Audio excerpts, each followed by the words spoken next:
Endurance Junkie podcast, episode 69.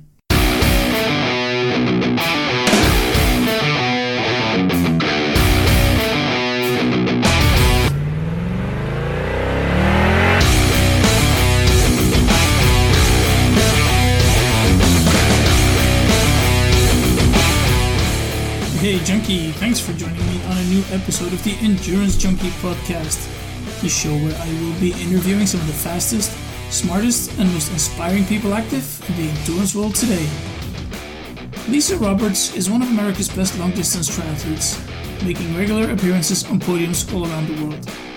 She's coached by Mary-Beth Ellis and Sutton, and she's a bit on a winning streak at the moment, claiming the title at the Iron Distance Challenge Madrid in September and Ironman Louisville only 3 weeks later. Hi Lisa, thanks for taking the time to come on the show here today. Now, for those of us who don't know you, can you start off by telling us a bit about yourself, your sporting background growing up, and how you ended up in triathlon? Sure, yeah, thanks for having me on.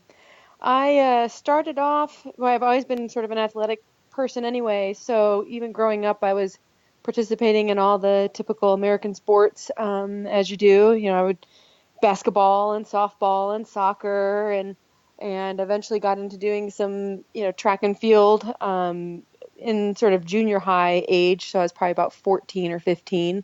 And that was kind of my first sort of exposure, if you will, to, running and so a bit more endurance related sport, and kind of got going into track and field. It's kind of funny because I started that and I, really fancied myself as a long jumper and a hurdler, and I am clearly neither one of those. And so one day at a track meet, we had the girl who was currently running the mile for our team was sick, and so coach turned to me because I clearly wasn't participating or wasn't contributing much to the team by doing my long jumping and hurdling. So he said, all right, Lisa, you're going to go do the mile. And kicking and screaming, I showed up to the start line for that mile, but I ended up winning that race. And so from there, of course, as a teenage kid, it's like, well, I won. So now I love it. I went from hating this thing to absolutely loving it. And that was kind of probably the birth of my endurance career right there. So I went from running the mile and the 2 mile in high school, and then got into doing also cross country in the fall. So it gave me more opportunities to run throughout the year. And then, then got a scholarship during my undergraduate collegiate days. So I ran also track and cross country, focused more on middle distance events. So 1,500, 3,000, sometimes the 5,000 or even the 10,000 helped me on a track. Is always brutal, but I did do that a few times. And, for all the running that I did and all the participation that I did in sports growing up, I would honestly say, there was nothing that I did in that time frame that was overly spectacular. I was sort of, as your middle of the road, above average, I guess, runner and athlete, and never set any, major records or won any really major events, but just kind of kept plugging along. And after I finished with undergraduate and had used up all my 4 years of NCAA eligibility, was kind of looking for something else to compete in and something else to work toward, because, I thought, geez, at that point in time, I was probably only 21 years old or so, and thought, this can't be it. I can't be done already. And had a friend of mine in graduate school, actually, who kind of convinced me to try a triathlon. So I thought, well, okay, that sounds like fun. So I didn't own a bike at that point in time. And so I went and bought myself a used road bike, and it was probably too big for me. And I slapped some, cheap $20, clip-on aero bars on it, and figured, okay, right, I'm a triathlete now. I'm aerodynamic, and started off doing a sprint triathlon here in Tucson, and absolutely loved it from the get-go. I think people kind of fall into one of two categories. You either do one and you absolutely love it and you're in, or you do it and you say, well, that was fun, never doing that again. And that was it. That was how I started. I started doing the shorter distance races first, obviously. the concept of even doing something like an Ironman for that long was not interesting to me whatsoever. I was just, more so just kind of having fun, getting to participate and compete in now, a new sport. And it basically, breathed some new life into, my whole athletic career, if you will. And obviously, turning professional at it about 8 years ago was something I never thought I would do either when I first got started. But yeah, it's just been sort of a rambling, bumbling journey to get where I'm at today. But yeah, it's been great. Yeah. So how is your swimming then when you picked it up? Oh gosh, that was the most difficult thing for me to pick up. Cycling was pretty easy to roll into, aside from learning, obviously, the basics of just kind of, bicycle handling skills and then learning how to use, clip-in pedals and all of that. That came pretty easy as far as especially on the training side of things with that. But swimming, has been and always will be, I do believe at this point, that constant struggle.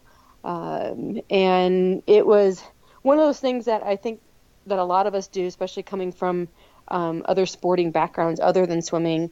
We approach it, I approach it with a runner's mentality that if I just got into that water and I moved my arms and legs around, faster and harder, that I would go faster, swimming. And that's just not the case whatsoever.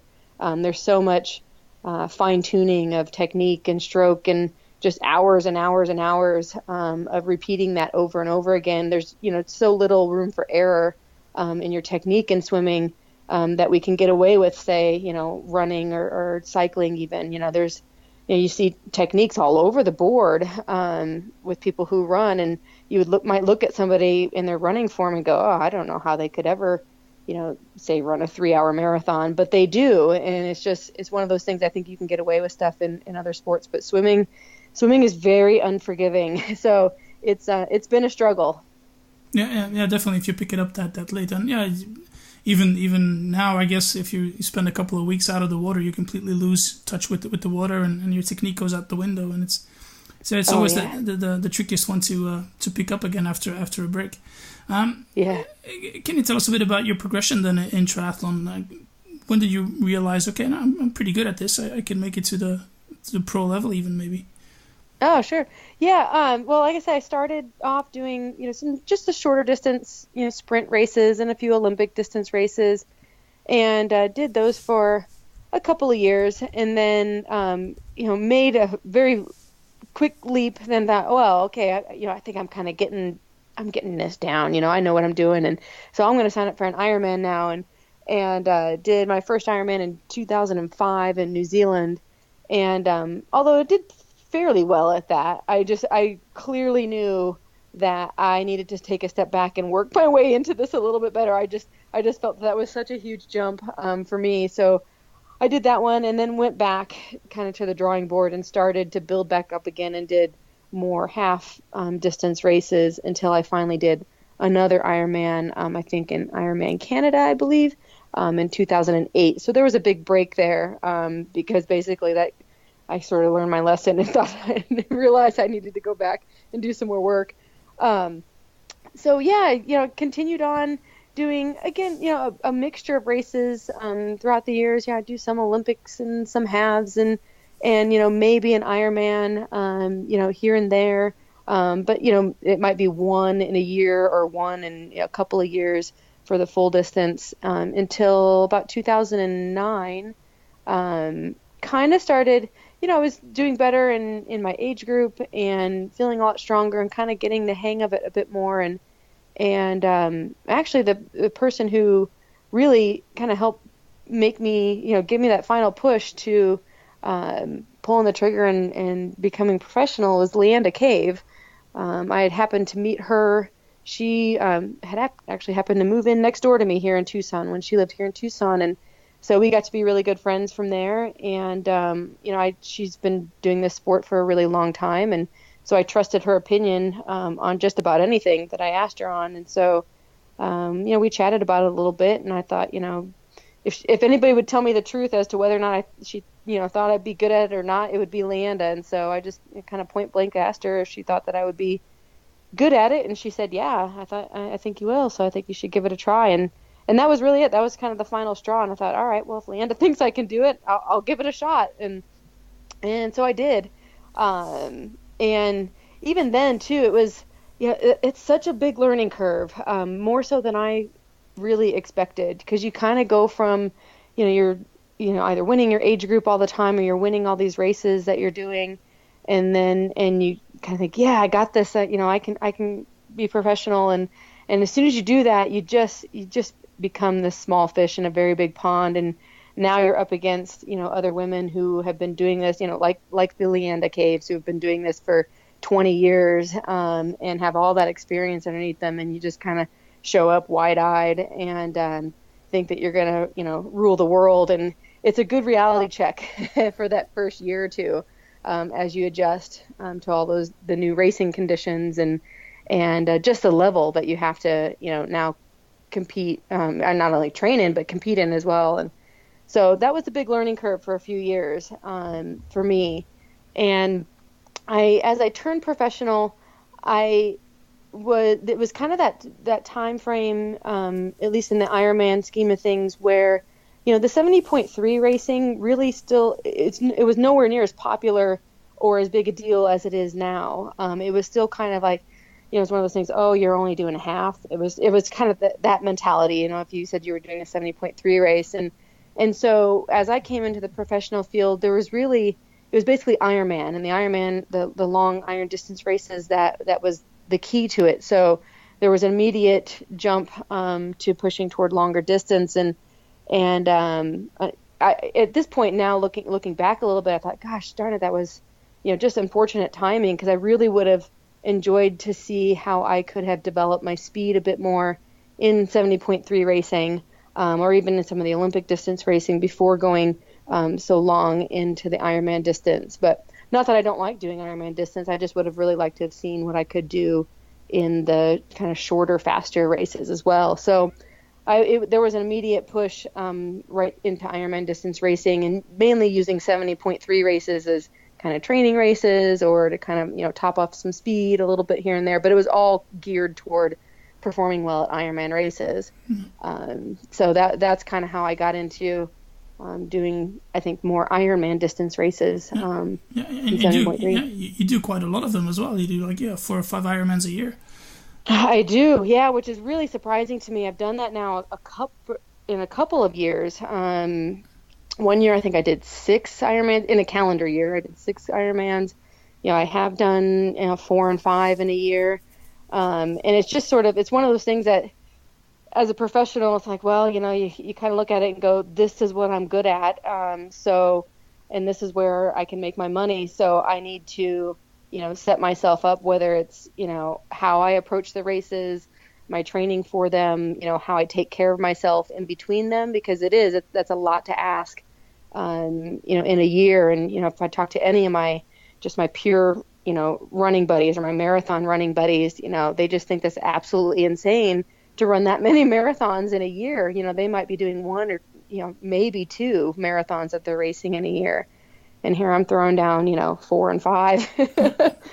You think you're able to do that because you went from, the beginning to the point where you are now? Is you really went gradually from small races to longer distances, and you gradually built up your fitness, and you think that's why you're able to do these? I think so. Yeah, I think that's a large part of it. I mean, I see a lot of people who, make a really quick jump. I've met some people who their first triathlon was an Ironman, and I just think that's just a lot to put on your body, all at once. And I think just, over the years now, I've been doing triathlon. My first triathlon was in 2003, I think. So I've got 14 years of this under my belt, and it was very clear to me when I hit that almost like that 10-year mark of competing in triathlon and, with a mixture of distance races, where I really felt like I was hitting my stride. And I think it just takes that long for your body to develop, what it needs to perform well, time and time again in these races. And so I've been pretty smart along the way. I don't do, anything really drastic either way. I don't, as far as training goes, or anything. It's everything I kind of do very slowly and progressively, as opposed to really sharp and really fast and sudden. Yeah, makes sense, yeah. You're coached by Mary-Beth Ellis and Brett Sutton. How does that work to have both of them coaching you? Oh, it's great. I mean, talk about like a pretty powerful duo to have in those two. I'm super thrilled with it. I mean, for the first little bit, it was actually odd to have Mary-Beth on board because she had started coaching right after she had retired. So for me, I had always seen Mary-Beth as a competitor for so many years, and then all of a sudden to be reporting into her and telling her how things are going, it took me a while to do that because I thought, I can't be telling her how this is going.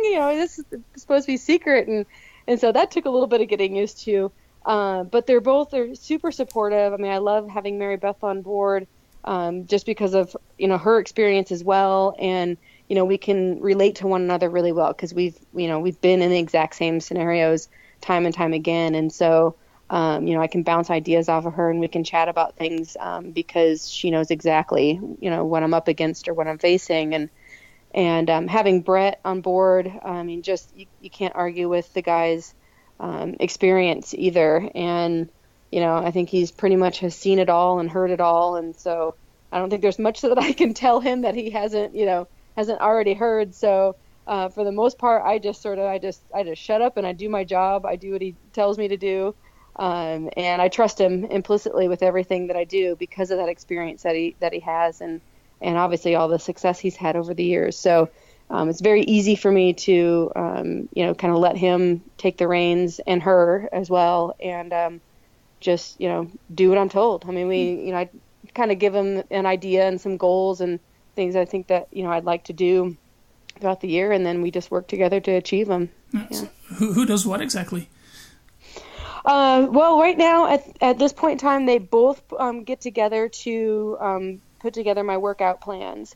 So I may, at some point in time, just shift to just having Mary-Beth coach me, although with Brett's oversight, I'm still in the mix. Right now, it's kind of, I mean, it really very much is dual coaching. As Mary-Beth kind of gets her feet wet a little bit more in the coaching world, and specifically coaching professionals. I thought that was a good way to kind of help ease her into it, as well as I wanted to. I thought if I was going underneath the Tri-Sutto banner for training, I wanted to go, I wanted to have access directly at the source to begin with. And then from there, if I wanted to just branch out to maybe just Mary-Beth with a little bit of Brett's oversight, I'd do that. So they get together and talk amongst themselves about what I should do, and then give me the workouts, and then I report in to both of them. So we have a constant communication between the three of us going as to how the workouts are going, how I'm feeling, and then we make any adjustments as necessary. So it's just good to have. It's also good to have Mary-Beth here because time zone wise, she's much more accessible than Brett is, and Brett obviously does a lot of camps as well, so he's traveling around a lot. So having that constant communication with Mary-Beth a little bit easier with the time zones works really well. Yeah, cool. Yeah, and it definitely seems to work pretty well. You had a very solid 2017 season. Yeah. Did you race in Europe as well? Yes, I did a fair bit of racing in Europe this summer, more so than I normally do. And the last few years I've gone to Europe for maybe a couple of weeks. Usually it's been centered around doing, say, like Ironman France or Alpe d'Huez triathlon, and that usually corresponds really well with, I tend to spend a week or two. I'm a bicycle tour guide for a company called Riley Cycling Tours, and so we do tours, bicycle tours for people, usually around the Tour de France route somewhere, but it's always based in the French Alps. So I try to kind of, correspond those dates pretty well. So I end up spending a couple weeks in France that way. But this year was different in that I spent essentially the whole summer in St. Moritz, Switzerland with Brett and actually a handful of other Tri-Sutto athletes that were there training and racing as well. So much longer time. So I got to do a handful more races and some new ones that have kind of been on my list for many years. such as Emberman, and got to go back again to Alpe d'Huez and got to do Challenge Roth. And so, I got to expand my European racing experience this summer, and had a great time. I love the races in Europe, so I was right in my element there. Yeah, Ironman and Roth and stuff like that. Yeah, bucket list races there. Yeah. And then you closed it off with a very nice double, winning Challenge Madrid and recently Ironman Louisville. Madrid. What were your expectations going in? Because that was, I think, your first actual victory at the full distance, right? It was, yeah. So, my expectations going into that one, I never really tried to put expectations as far as an expected result. So although obviously, I approach every race and want to go to every race in an attempt to win it, but I kind of went into it with a fair bit of confidence. And there's a lot of climbing on that course in Madrid, and so just knowing that I had spent so much time riding my bike in the Alps, I knew that those climbs would come a bit easier to me than had I not spent that much time climbing in the Alps. So I was pretty confident in my cycling on that one, and that ended up being where I took the lead in the race was on the bike, which for me is a totally new experience because I'm always coming off the bike, still trying to chase down girls onto the run. So that was a good boost in confidence, and something I kind of expected, but you never know on those long races like that. I then got onto the run, which is a fairly flat run until the last mile or so. They take you straight uphill into Madrid.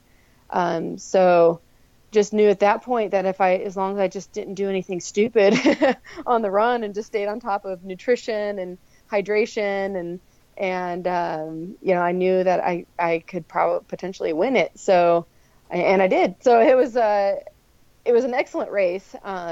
It was all it was point to point to point. So we swam about, in this little town about 75K north of Madrid. And then the whole bike course essentially then brought you back into Madrid. And then the run course itself was just, within the city itself, with a really pretty spectacular finish line, right in Plaza, right in the middle of town. So, that was a pretty spectacular experience. And to have it be my first iron distance win like that was a great way to do it, I think. And were you able to really savor that victory, or did you already have Louisville in the back of your mind during the last kilometers of the run? I did have Louisville in the back of my mind, actually throughout the whole race. So I was focusing a lot to just stay relaxed on the run, try not to push it enough that, I could get a good enough lead to secure the win, but, not try to overdo it, not try to, let me see if I can, run my fastest marathon ever or, anything like that. So all of that kind of went out the window. And I thought, okay, let's just do what I have to do to win this race and to keep myself comfortable and relaxed and make it as easy as possible on me, because in 3 weeks I got to do this all over again. Yeah. And you did pretty well, winning that race in Louisville. How did the legs feel? Yeah, surprisingly not too bad. I thought there's only one other time that I've done essentially back-to-back iron distance races 3 weeks apart, and that was a couple of years ago. I think it was 2014 or 15. It was the first year that I went to Kona, and it was one of those things where I had to do one more iron distance race just to make sure I had enough points to get into Kona. So I went and did Lake Placid, I think 3 weeks after it might have been Ironman France. And so although that one I much more throttled things back, because I thought, okay, all I have to do is get, I don't know, it was like 6th or 7th place. So that was a much more throttled back approach to that race. And this one, I went at it differently in that I thought, okay, yes, I've done a race 3 weeks ago, but I'm also going to try to back this up with another win. So I focused solely on making sure I got as recovered as possible, rested as much as humanly possible, in those 3 weeks between the race, and just tried to stay smart, tried to not get sick, tried to not, push things too much. And overall, I was feeling pretty good across the board. So I just did enough to, I think, just keep the legs ticking over and not get too flat, but not too much, thinking, oh, I'm losing fitness or anything like that. I figured, all the fitness is there. I just need to be smart about this approach, and hopefully it'll work. And it did. I mean, I thought, boy, it could have gone either way. I mean, it could go, I thought either this is going to go really well or this is going to go really badly. I didn't think there was going to be any sort of like, oh yeah, that was my kind of an average day. So luckily it went on the really well side of things. And I guess that's the first step towards Kona 2018. It is, yeah. So that gets me a good chunk of points to start me off. So I'm happy about that. Have you already got your 2018 calendar figured out? Oh gosh, it changes almost daily. But at least in general, I know that I probably will still end up doing a couple of Ironmans, maybe focusing again on some of my big favorites that I like to do. It could be maybe going back again to Ironman New Zealand. I do love that race, and I like to go to New Zealand. And or Ironman France is always up there. I have placed now 4th and then 3rd and then 2nd at that race. So every year, Ironman France always pops up as, okay, is this year that I'm going to go and try to win that one so I can kind of finish that off. I've sort of left it hanging, I feel, for the last few years. So Ironman France could be on the books as well. And I do foresee probably heading back to Europe again for a good part of the summer, again, to do some training and some racing as well. So that's at least kind of where I think I'm heading this year. And then, obviously getting myself to Kona again. Did you have a chance to watch the race this year? I did. It was, still trying to get myself, timing wise, I was, preparing myself for the race because we were going the day after. So I got to watch most of it until I had to go drop my own bike off in transition and get my bags dropped off. And I thought, well, okay, I got to go.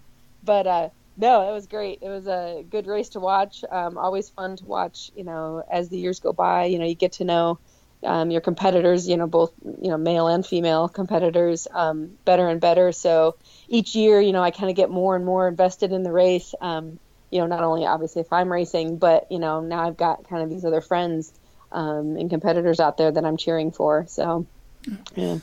Not too frustrating that even on a bad day, Daniela seems to be unstoppable.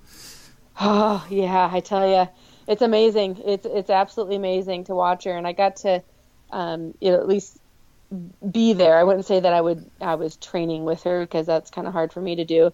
Because she was also in St. Moritz this summer training and preparing for her races. And so just to be able to see that side of it as well, you just know when you watch her, it's like, we just don't stand a chance. I don't know. I'm trying to find this chink in the armor and I can't. But she did. I mean, she, struggled a little bit this year. So, I mean, it's kind of good to see that she's somewhat human like the rest of us. And you share the same coach. So that might be an advantage as well. Yeah. And, Brett's always been very open with the fact that, because they obviously coach a lot of age group athletes as well. And his approach is the same, whether you're professional or an age group athlete. Obviously volume and intensities are different, but it's the same sort of theory that he applies to everybody. So just because you're an age group athlete doesn't mean that you're not doing similar things that the pros are. So, yeah. All right, no, pretty curious to see what 2018 is going to bring for you. You've been at it for a while. What's your biggest achievement in your career so far, and what's your biggest disappointment? Oh, let's see. I would say probably my biggest achievement in the sport would have to be actually just recently completing the race at Ironman. I think that one was because it's just, it's a bit longer and so much harder than, any other race that I've even attempted before. in my time doing triathlon, just getting there to that start line and actually, having a decent day, I think, and completing it in a relatively good amount of time. I think that's my biggest achievement. And I didn't really approach it that way, going like, oh, this is going to be the biggest thing I've ever done before. It kind of scared me the whole time until I did it. But now looking back at it, it's like I compare everything to that race. So, if I, get out there and I'm struggling through a workout or I'm getting ready for another race, it's like, oh, well, whatever. This isn't as hard as Ironman, so I can do this. And so that's kind of how I thought, what, I think that might be my biggest achievement ever. If that's what I'm, sort of gauging everything off of since then, that's it. Embrum. There's even more extreme races like Norseman and stuff like that. You think that's on the horizon for you one day, or is that too much? Yeah, I don't think so. I mean, now the ones that have to deal with, really cold, wet weather might not be. That's the only thing that gets me there is the weather factor. Cold and wet, I don't do well. I go completely hypothermic and I'm done. So maybe if I could figure that out a little bit better and get that better under control so I could actually compete in those kind of conditions, I would definitely like to do something like Norseman or, any of those other really difficult ones for sure. Yeah. I like that kind of variety in the multi-sport, style. So I'm not so much big on, if I wanted to just go in a straight flat line and look at my computer all day or just look at numbers, I'd be an actuary or an accountant. And that's not what I like to do. I want some hills. I want some technicality. I want something that you have to figure out, and something that's going to challenge you, in a lot of different ways rather than just kind of going for, really fast times all the time. Yeah. Yeah. Cool. Yeah. Disappointments or regrets?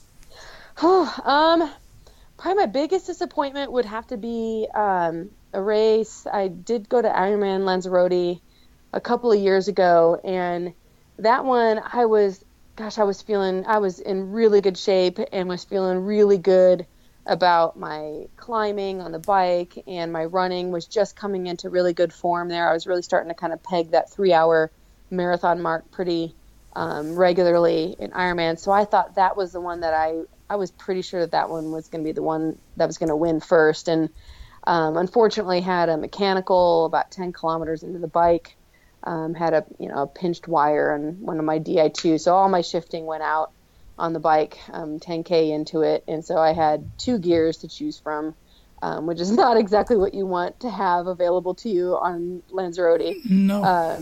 So that was a pretty big disappointment. I still completed the bicycle course because I thought I will come back to this race one day, and so I at least want to ride it, albeit in an extremely large gear or an extremely low gear to what I would normally do it. But I completed it and then got off the bike and was over an hour behind the leader and just thought, I could go and run this marathon and maybe run my way up into, I don't even know what it was, maybe 8th place or something, or I can call it a day, save the legs, and pick another race to go do. And that's what I did.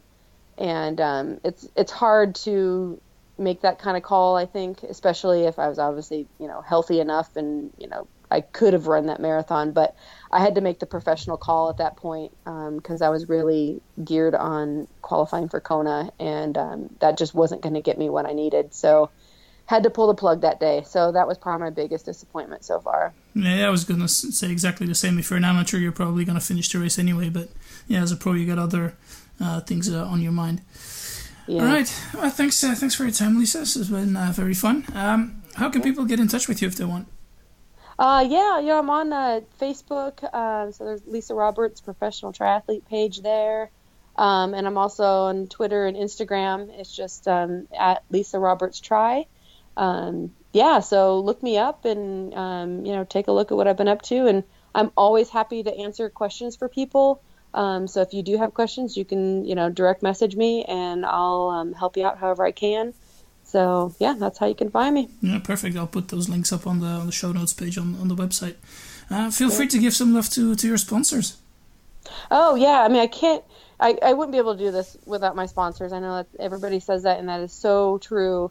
And I would like to first and foremost thank the Timex Multisport team who brought me on 4 years ago now. I've been on that team, and as I like to say, I don't think it's a coincidence that also 4 years ago was when I first started breaking onto the podiums at these Ironman races, and because it's their support and the support of the sponsors that come with the team. So obviously, in addition to Timex, there's Trek and Shimano and Blue 70 and Castelli, and a whole host of other sponsors that come with it that, for me as a professional, take a lot of pressure off of having to chase down individual sponsorships. And these are all companies that I would be using anyway. So for me, it's a really easy fit, and I think has been instrumental in getting me where I'm at today. So big thanks to the Timex Multisport team.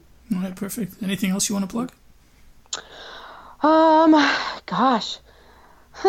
I'd also like to plug, I just recently started coaching with the Endurance Corner group, so with Justin Dare and in that group, and I think it's an excellent conglomeration of coaches, and so look us up if anybody's interested in some coaching. We coach people of all abilities and skill sets, and across all different distances, so give us a look.